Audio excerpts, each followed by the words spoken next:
Each of these hives can hold as many as 80,000 bees, but for reasons no one can pinpoint, the bees in all these hives and tens of thousands more have turned up dead. Have you ever seen it this bad? Never, not even close. The data is showing us that this is the worst bee loss in recorded history. Blake Shook is one of the nation's top beekeepers. He owns Desert Creek Honey and several other beekeeping businesses. One of them is rebuilding dead hives, and he's receiving an alarming number of them. Where are they from? Yeah, these are from North Dakota that we're looking at right here. Over there we've got Florida, back here we've got Georgia, I've got California over in that corner. Bees play a critical role in U.S. food production. In addition to making honey, they pollinate 75% of the fruits, nuts, and vegetables grown in the U.S. That's $15 billion worth of crops. If this is a multi-year thing, it'll change the way we consume food in the United States. That's a pretty significant statement. It's huge.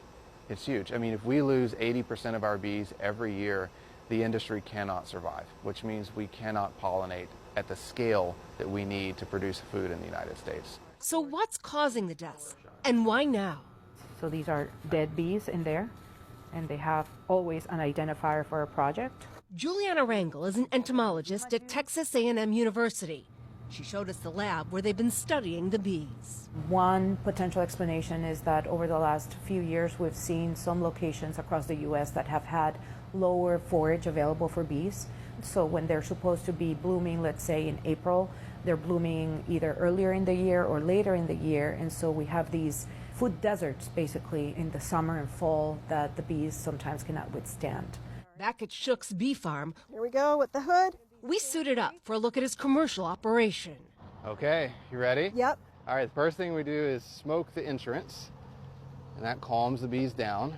This is what a healthy hive looks like. And then in the center here, this is where the baby bees are raised. These just returned from California, where the bees were used to pollinate almonds. Why are honeybees so essential to pollinating the almond crops? With honeybees, almonds produce 2,000 to 3,000 pounds per acre. Without bees, they produce 200 pounds per acre. So there is no almond crop without honeybees. Beekeeping groups say the losses may put as many as 25% of commercial operations out of business by year's end, with wide-reaching impact. I got a call from a friend who has 20,000 beehives at the start of winter, and he's at less than 1,000.